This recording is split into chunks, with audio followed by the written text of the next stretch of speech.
നമസ്കാരം. ശുദ്ധജാതകവും പാപജാതകവും ചേർന്നാൽ നേരത്തെ പറഞ്ഞിട്ടുള്ളതാണ്. നമ്മൾ ശുദ്ധജാതകം പാപജാതകം എന്ന് പറയുന്ന ഒരു ജാതകം ഇല്ല. ശുദ്ധം എന്ന് പറയുന്ന ജാതകം എന്ന് പറയുമ്പോൾ എല്ലാവരും പറയും അതിലൊരിക്കലും വേറെ ദോഷങ്ങളൊന്നുമില്ല, കുജനില്ല, വേറെ പാപങ്ങളൊന്നുമില്ല. കുജൻ ചൊവ്വയാണ് എല്ലാവരും പാപൻ പാപൻ എന്ന് പറയുന്നത്. പാപൻ എന്ന് പറഞ്ഞാൽ ചൊവ്വ മാത്രമൊന്നുമല്ല, 7ാം ഭാവത്തിൽ നിൽക്കുന്ന ഗ്രഹങ്ങൾ പാപനാണെങ്കിൽ അതിനെ പാപഗ്രഹം എന്നാണ് നമ്മൾ പറയാ. പക്ഷേ ശുദ്ധജാതകം എന്ന് പറയുന്നതിലും ചിലപ്പോൾ 7ാം ഭാവത്തിലോ അല്ലെങ്കിൽ 8ാം ഭാവത്തിലോ 9ലോ 5ലോ ഒക്കെ ചിലപ്പോൾ പാപഗ്രഹങ്ങളുടെ ദൃഷ്ടിയോ യോഗമോ ഒക്കെ ഉണ്ടാവാം. അപ്പൊ ശുദ്ധജാതകവും പാപജാതകവും തമ്മിൽ ചേർന്നു എന്ന് വിചാരിക്കുക. ഇനി അങ്ങനെ ഉണ്ട്, നിങ്ങളുടെ ചിന്തകൾ അങ്ങനെയാണ് എന്ന് വിചാരിക്കുക. ശുദ്ധമാണ് ജാതകം, അതിൽ പാപജാതകം ചേർന്നു, അല്ലെങ്കിൽ അത് ചേർന്ന് പോയി, വിവാഹം കഴിഞ്ഞു പോയി എന്നൊക്കെ വിചാരിക്കുക. അങ്ങനെയാണെങ്കിൽ തന്നെയും നമുക്ക് ചെയ്യാവുന്നതെന്ന് വെച്ച് കഴിഞ്ഞാല് സ്ത്രീ പുരുഷന്മാരുടെ ജാതകങ്ങളെ ഒരുപോലെ പരിശോധിച്ച് അവരുടെ ആരോഗ്യം നമുക്ക് വളരെ പ്രധാനമാണ്. കാരണം ആരോഗ്യമില്ലാത്ത വ്യക്തിക്ക് എന്തുണ്ടായിട്ടും കാര്യമില്ല, സമ്പത്തുണ്ടായിട്ടും കാര്യമില്ല, അയാൾക്ക് എന്തുണ്ടായിട്ടും കാര്യമില്ല. അപ്പൊ ആരോഗ്യം ഏറ്റവും പ്രധാന ആരോഗ്യമാണ്. നമ്മൾ പറയുന്നുണ്ട് മനസ്ഥിതി, ആരോഗ്യം പോലെ തന്നെ മനസ്ഥിതി, ആയുസ്, സാമ്പത്തികം, ഭാഗ്യം, സന്താനങ്ങള്, വിവാഹമൊക്കെ നല്ല ഭംഗിയിൽ ജാതകമൊക്കെ നോക്കി വിവാഹമൊക്കെ കഴിഞ്ഞ് കുറച്ച് നാൾ കഴിഞ്ഞപ്പോൾ ആളുകൾ ചോദിച്ചു തുടങ്ങി, എന്താ വിശേഷമില്ലേ. അപ്പോഴാണ് നമ്മൾ റീതിങ്കിങ് ചെയ്യാൻ തുടങ്ങും, എനിക്ക് കുട്ടികൾ ഉണ്ടാവണം, എന്തുകൊണ്ട് ഉണ്ടാവുന്നില്ല. അപ്പോൾ ഉടനെ ജാതകം പൊരുത്തമുള്ളതാണ്.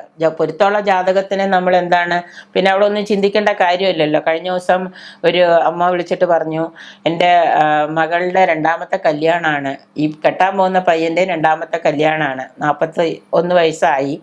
ആദ്യത്തെ കല്യാണം കഴിച്ചിട്ട് അത് ശരിയാവാത്ത കാരണം ഇപ്പം 2ാമത് കഴിക്കാൻ പോവാ. അപ്പൊ ജാതകത്തിൽ കുറച്ച് ചേർച്ചയുള്ളൂ, ഇന്ന ജാതകം ഇന്ന നാളുകളൊക്കെയാണ്, അത് കഴിച്ചോട്ടെ എന്ന് ചോദിച്ചു. അപ്പൊ ഞാൻ പറഞ്ഞു, നിങ്ങൾക്ക് തൃപ്തിയാണെങ്കിൽ ചെയ്യാം.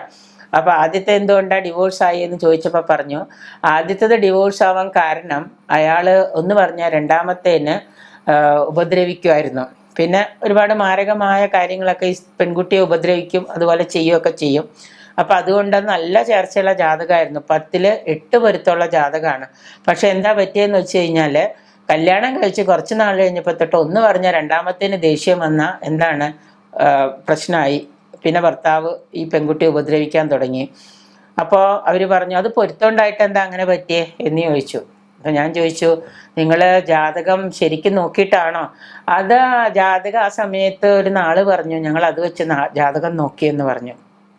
പിന്നെ അതിൻ്റെ മൂത്ത കുട്ടി ഇങ്ങനെയൊക്കെ തന്നെയാണ്, ആ കുട്ടിക്ക് 2 ആമക്കളായി, എന്നിട്ടും ഇപ്പോൾ ആ പെണ്ണിനെ ഉപേക്ഷിക്കാൻ പോവാണ്, 2 പേർക്കും ഒരുമിച്ച് ജീവിക്കണ്ടെന്ന് എന്ന് പറഞ്ഞു.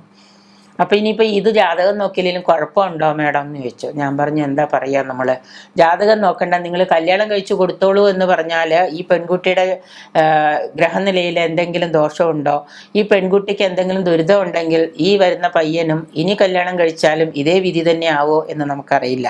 അപ്പം അതുകൊണ്ട് ഞാൻ പറഞ്ഞു, നിങ്ങൾ നേരിട്ട് വരൂ, വന്നിട്ട് നമുക്ക് ഇരുന്ന് നോക്കാം. ഫോണിലൂടെ ചോദിച്ചാൽ ഞാൻ എന്താ പറയുക, നിങ്ങളുടെ ആവശ്യം വളരെ പ്രധാനമാണ്. അപ്പം അതുകൊണ്ട് നിങ്ങൾ നേരിട്ട് വന്നിട്ട് നമുക്ക് ഞാൻ തന്നെ ചെയ്യണമെന്ന് നിങ്ങൾക്ക് ആഗ്രഹം ഉണ്ടെങ്കിൽ നമുക്ക് നേരിട്ട് വന്നിട്ട് നോക്കാം. ഒരു 10-15 മിനിറ്റ് നിങ്ങളൊന്ന് എൻ്റെ മുമ്പിൽ വന്നിരുന്ന് നമുക്കൊന്ന് വിശദമായിട്ടൊന്ന് പഠിക്കാം, ഈ പെൺകുട്ടിക്ക് എന്താ സംഭവിച്ചത്, ഈ പെൺകുട്ടിക്ക് എന്താ ജീവിതത്തിൽ പരാജയം വന്നതെന്നുള്ളത്. അപ്പോൾ അവർ പറഞ്ഞു, കുറച്ച് ദൂരമാണ്. നമ്മൾ ശരി എന്നാ വിട്ടേക്കൂ എന്ന് പറഞ്ഞു. അപ്പൊ പറഞ്ഞതെന്ന് വെച്ച് കഴിഞ്ഞാല് ഈ പെൺകുട്ടിയുടെ ജാതകം ശുദ്ധജാതകമായിരുന്നു. വിവാഹം കഴിച്ച പയ്യന്റെ ജാതകം ശുദ്ധമാണോ പാപമാണോ, അതിലിനി വല്ല കുഴപ്പമുണ്ടോ, ഈ പറയുന്ന ജാതകം ശരിയാണോ എന്ന് ആർക്കും അറിയില്ല. ഈ പറയുന്ന പെൺകുട്ടിയുടെ അമ്മയ്ക്കും അറിയില്ല, കേട്ടവർക്കും കണ്ടവർക്കും ഒന്നും അറിയില്ല. ചിലപ്പോൾ ആ സമയത്ത് ഒപ്പിച്ചുണ്ടാക്കിയതായിരിക്കാം ജാതകം. അവിടെ നമ്മളൊരു കാര്യം മനസ്സിലാക്കേണ്ടത് 2 കാര്യമാണ്. ഒന്ന്, ഉണ്ടാക്കിയ ജാതകം ശരിയോ തെറ്റോ എന്ന് ജന്മം കൊടുത്ത അച്ഛനോ അമ്മയ്ക്കോ അറിയില്ല, ഈ പയ്യന്റെ വീട്ടുകാർക്കും അറിയില്ല, കൊടുത്ത പെണ്ണിന്റെ വീട്ടുകാർക്കും അറിയില്ല, നോക്കിയ ജ്യോത്സ്യർക്കും അറിയില്ല. ഒരു ജാതകം കൊടുത്ത ജ്യോത്സ്യർ അത് പൊരുത്തം നോക്കി. പക്ഷെ നമ്മൾ അവിടെ ഏറ്റവും പ്രധാനമായിട്ട് ചെയ്യേണ്ടത്, ജാതകത്തിൽ നിങ്ങൾ വിശ്വസിക്കുന്നുണ്ടെങ്കിൽ ഒരു കല്യാണം നടക്കാൻ വേണ്ടിയിട്ട് ഒരു ജാതകം തട്ടിക്കൂട്ടുക എന്ന് പറയുന്ന പ്രക്രിയ നിർത്തലാക്കുക. അത് ആൺകുട്ടിയുടെ വീട്ടുകാരായാലും പെൺകുട്ടിയുടെ വീട്ടുകാരായാലും അതിലും ഭേദം നിങ്ങൾ ജാതകം നോക്കാതിരിക്കുക. ഒരു പെൺകുട്ടിയെ കല്യാണം കഴിക്കാൻ വേണ്ടി ഒരു ആൺകുട്ടിയുടെ വീട്ടുകാര് ഒരു പയ്യന്റെ വീട്ടുകാര് ജാതകം ഉണ്ടാക്കി കൊടുക്കുന്നു, എന്നിട്ട് പറയാണ് അത് പാപജാതകമല്ല, അത് ശുദ്ധജാതകമാണെന്ന്. അറിയില്ല ഇത് ശരിയോ തെറ്റോ എന്ന്. അപ്പം അവിടെ അറിഞ്ഞുകൊണ്ട് നമ്മൾ എന്താണ്, ഒരു വഞ്ചന, ഒരു ചീറ്റിങ്. അപ്പോൾ അവിടെ ജാതകത്തെക്കാളേറെ പ്രാധാന്യം കൽപ്പിക്കേണ്ടത് എന്തിനാണ്, നമ്മുടെ പെരുമാറ്റ വൈകല്യങ്ങളാണ്, പെരുമാറ്റത്തെയാണ്. അപ്പോൾ അവിടെ ഏറ്റവും പ്രധാനമായിട്ട് നമ്മൾ നോക്കേണ്ടത് ഇവർക്ക് രണ്ടുപേർക്കും ഒരുമിച്ച് ജീവിക്കാനുള്ള ആയുസ് ഉണ്ടോ എന്ന് നോക്കുക. ആയുസ്സിന് ദോഷം വരുന്ന എന്തെങ്കിലും കാര്യങ്ങൾ ഇവരുടെ ജാതകത്തിലുണ്ടോ എന്ന് നോക്കുക. രണ്ടാമതായിട്ട് ഇവരുടെ മനസ്ഥിതി, രണ്ടുപേരുടെയും മനസ്ഥിതി, ഇതൊക്കെ ജാതകം നോക്കി അറിയാൻ പറ്റും. എന്നോട് ഒരാൾ ചോദിച്ചതാണ്, മനസ്ഥിതി അറിയാൻ പറ്റും ഇവരേത് തരക്കാരായിരിക്കുമെന്ന്. പിന്നീട് പൂർവ്വത്തിൽ ഈ പെൺകുട്ടിക്കും ആൺകുട്ടിക്കും ഇതിനു മുൻപ് ഏതെങ്കിലും തരത്തിലുള്ള പ്രണയബന്ധങ്ങളോ അത് പറഞ്ഞപ്പോൾ ഒരു ആൾ പറഞ്ഞത്, ഇവർക്ക് മുൻകൂട്ടി ഒരു പെൺകുട്ടിക്ക് ഈ പയ്യനുമായിട്ട് ചെറിയൊരു അഫെയർ ഉണ്ടല്ലോ, ഈ അഫെയർ ഇന്ന രീതിയിലൊക്കെ ആണല്ലോ എന്ന് ചോദിച്ചപ്പോൾ അവർ പറഞ്ഞത് അതിപ്പോഴത്തെ തലമുറയ്ക്ക് എല്ലാവർക്കും ഉണ്ടല്ലോ എന്ന്. അപ്പോൾ വേറൊരാൾ ചോദിച്ചത് ഇതൊക്കെ അറിയാനുള്ള മാർഗമുണ്ടോ? അതൊന്നും അറിയാൻ പറ്റൂല, അതൊക്കെ മനസ്സിൻ്റെ ഉള്ളിലുള്ള കാര്യമല്ലേ എന്ന്. സത്യമായിട്ട് ജനിക്കുന്ന ലഗ്നം അനുസരിച്ച് ചന്ദ്രാലോ ലഗ്നാലോ നിങ്ങളൊരു ജാതകം ഗണിച്ചിട്ടുണ്ടെങ്കിൽ അത് സ്വാഭാവികമായിട്ട് ബർത്ത് ടൈം കറക്റ്റായിട്ടാണ് നിങ്ങൾ ഗണിച്ചിട്ടുള്ളത് എങ്കിൽ ഈ പറയുന്ന കാര്യങ്ങളൊക്കെ നല്ലൊരു ജ്യോത്സ്യർക്ക്, നല്ലൊരു ദൈവജ്ഞന് വ്യക്തമായിട്ട് അറിയാൻ പറ്റും. തർക്കമില്ലാത്ത വിഷയമാണ്. അപ്പോൾ അതുകൊണ്ട് ഇനി എല്ലാവരും വെല്ലുവിളിക്കാം, ആയിക്കോട്ടെ കുഴപ്പമില്ല. പക്ഷേ ആരോഗ്യം, മനസ്ഥിതി, ആയുസ്, സാമ്പത്തികം, ഭാഗ്യം, കടം വരുമോ എന്ന് ചോദിച്ചു കഴിഞ്ഞാൽ ജന്മനാൽ ഇവർക്ക് സമസപ്തമയോഗം പറയുന്ന ജാതകങ്ങളുണ്ട്, ആയവയ പൊരുത്തം പറയുന്നുണ്ട്. ഇതെല്ലാം ഉണ്ടെങ്കിൽ സാമ്പത്തിക ഭാവിയിൽ ഇവർക്ക് എന്തെങ്കിലും സാമ്പത്തിക പ്രശ്നങ്ങളുണ്ടാവോ, കുടുംബത്തിൽ ഇന്ന ദോഷങ്ങളുണ്ടാവോ, ഇവർക്ക് സന്താനങ്ങൾ ജനിക്കോ, സന്താനങ്ങൾ ജനിച്ചാൽ തന്നെ അതിന് എത്ര കഷ്ടപ്പാടുണ്ട് ഇവർക്ക് ജനിക്കണമെങ്കിൽ, ഇനി സുഖകരമായൊരു ദാമ്പത്യം ആയിരിക്കും ഇവരുടെ, ഇതൊക്കെ അറിയണമെങ്കിൽ ഈ പറയുന്ന രണ്ട് കൂട്ടരുടെയും ജാതകത്തിൽ തെറ്റുകളില്ലാതെ ഒരു ജാതകമാണെങ്കിൽ ഇതെല്ലാം നമുക്ക് കണ്ടുപിടിക്കാൻ പറ്റും.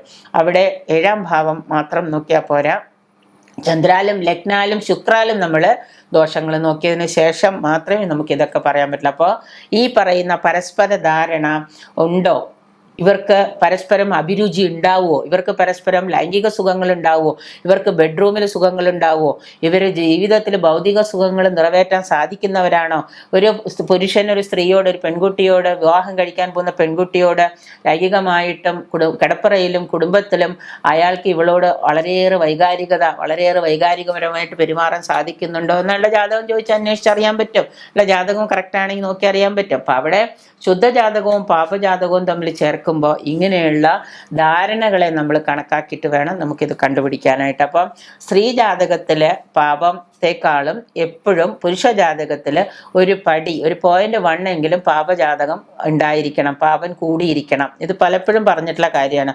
1 പോയിന്റ് പാപം കൂടിയിരിക്കുന്ന ജാതകം. ഇനി അത് ജാതകം തെറ്റാണെങ്കിൽ പിന്നെ എങ്ങനെ പാപം അറിയാൻ പറ്റും? അപ്പം അതുകൊണ്ട് അങ്ങനെ ആയുർബലമുണ്ടോ ഈ കഴിക്കുന്ന പെൺകുട്ടിക്ക്, ഈ ആൺകുട്ടി ഭർത്താവായിട്ട് വരുമ്പോൾ ഒരു ജാതകം നോക്കിയപ്പോൾ ഞാൻ പറഞ്ഞു, ഈ കുട്ടിയുടെ ജാതകത്തിൽ ഈ കുട്ടിക്ക് ഭർത്താവ് ദോഷത്തിലാണ്, വിവാഹം കഴിക്കാൻ പോകുന്ന പുരുഷന് ദോഷമുണ്ട്.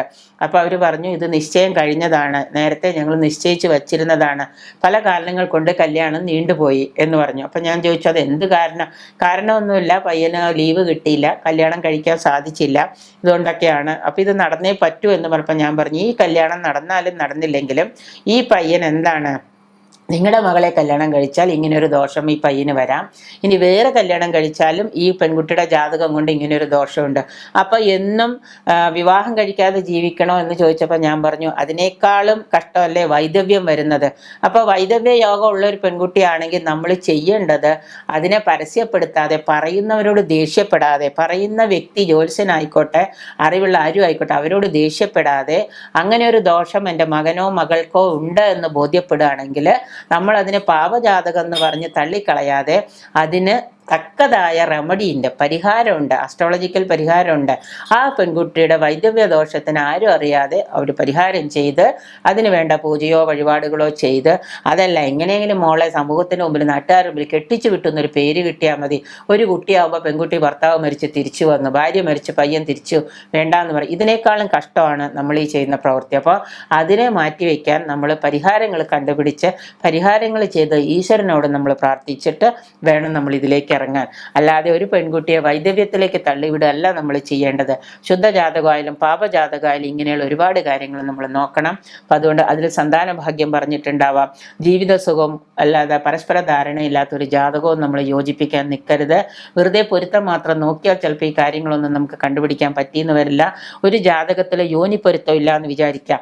അങ്ങനെ യോനിപ്പൊരുത്തം ഇല്ലാത്തൊരു ജാതകമാണെന്നുണ്ടെങ്കിൽ ആ ജാതകത്തിൽ വശ്യപ്പൊരുത്തം ഉണ്ടെങ്കിൽ യോനിപ്പൊരുത്തത്തിന് ദോഷം കുറയും. കാരണം വശ്യപ്പൊരുത്തം യോനിപ്പൊരുത്തം രണ്ടുപേരും തമ്മിൽ വശ്യപ്പൊരുത്തം ഉണ്ടെങ്കിൽ അവിടെ യോനിപ്പൊരുത്തം അല്ലെങ്കിൽ നമുക്ക് ഇനിയിപ്പോൾ യോനി മധ്യമത്തിലാണ്, വശ്യം ഉത്തമത്തിലാണെങ്കിൽ നമുക്ക് അത് ചേർക്കാം. അപ്പോൾ അതുപോലെയുള്ള ചില ജാതകങ്ങളിലെ ശുദ്ധവും പാപവും എന്നുള്ളതിനേക്കാൾ ഉപരിയായിട്ട് പൊരുത്തങ്ങൾ ചേർക്കുമ്പോൾ ചേർക്കേണ്ടതായ ചില കാര്യങ്ങൾ, അതായത് രണ്ട് കാര്യങ്ങൾ കൂടുമ്പോൾ ചേരുന്ന ചില കാര്യങ്ങളുണ്ട്. ഈ കാര്യങ്ങളെ മാത്രം നമ്മൾ നോക്കി ചേർക്കാൻ ശ്രമിക്കുക. എങ്കിൽ മാത്രമേ നമുക്കിതിന് പരിഹാരമാവുള്ളൂ. അല്ലാതെ ശുദ്ധ ജാതകമെന്നോ പാപജാതകമെന്നോ എന്ന് പറയുന്നൊരു വാക്ക് അവിടെ ഇല്ല, അതിന് പ്രസക്തി ഇല്ല. 7ാം ഭാവത്തിൽ ആദ്യത്തിനുണ്ടെങ്കിൽ അത് പാപജാതകമാണ്, അതിന് ശുദ്ധം എന്നൊരിക്കലും പറയാൻ പറ്റില്ല. കാരണം 7ാം ഭാവത്തിൽ ചിങ്ങൻ രാശിയായ 7ാം ഭാവത്തിൽ ആദിത്യൻ വന്നാൽ തീർച്ചയായിട്ടും ആ കുട്ടിക്ക് വിവാഹ ജീവിതത്തിൽ പ്രശ്നങ്ങൾ ഉണ്ടാവാം. ആൺകുട്ടിയായാലും പെൺകുട്ടിയായാലും അവിടെ നമ്മൾ ശുദ്ധ ജാതകമാണ് ചേരുമെന്ന് പറഞ്ഞാൽ തീർച്ചയായിട്ടും പൊരുത്തമുള്ള ജാതകം ചേർത്ത് കല്യാണം കഴിച്ചാൽ 1 വർഷം 6 മാസം കഴിയുമ്പോൾ അവർക്ക് അവിടെ പ്രശ്നങ്ങൾ ഉണ്ടാകുന്നു. എന്തുകൊണ്ടാണെന്ന് ചോദിക്കുമ്പോഴായിരിക്കും 7ാം ഭാവത്തിൽ ആദിത്യൻ ഇങ്ങനെ നിൽക്കായിരിക്കും, ക്വസ്റ്റ്യൻ മാർക്കായിട്ട്. അപ്പം നമ്മൾ അതിന് പരിഹാരം ചെയ്യണം. അപ്പം അതുകൊണ്ട് ആ ഒരു രീതി മാറിയിട്ട് നമ്മൾ ഒന്നുകിൽ ജാതകം നോക്കുകയാണെങ്കിൽ വളരെ വ്യക്തമായി നോക്കിയിട്ട് പരിഹാരങ്ങളെല്ലാം ഉള്ള കാര്യമാണെങ്കിൽ മാത്രം ചെയ്യുക. ഓരോ ദോഷത്തിനും ഓരോ പരിഹാരങ്ങൾ പറയുന്നുണ്ട്. നടന്നു പോയി എങ്കിൽ നമ്മൾ ഈ പരിഹാരങ്ങളൊക്കെ ചെയ്യുക. നടക്കാനുള്ളതാണെങ്കിൽ ഈ പറയുന്ന രീതിയിൽ ചെയ്യുക. കള്ള ജാതകം ദൈവത്തെ ഓർത്ത് പാപജാതകം മാറ്റി ശുദ്ധ ജാതകമാക്കി പാപം ഉണ്ടാക്കാതിരിക്കുക. എല്ലാ ജാതകത്തിനും പാപമുണ്ട്, വേണമെന്ന് വിചാരിക്കുന്ന രീതി അല്ലെങ്കിൽ നിങ്ങൾ ജാതകം നോക്കാതെ ചെയ്യുക. എന്നിട്ട് വരുന്നിടത്ത് വെച്ച് നമ്മൾ അതിൻ്റെ കോൺസിക്വൻസ് അനുഭവിക്കുക. അങ്ങനെയാണ് നമ്മൾ ഈ ജാതകങ്ങൾ നോക്കുമ്പോൾ നമുക്ക് പറ്റുന്ന ഓരോ പിഴവുകളെയും നമ്മൾ തിരുത്തേണ്ടത്.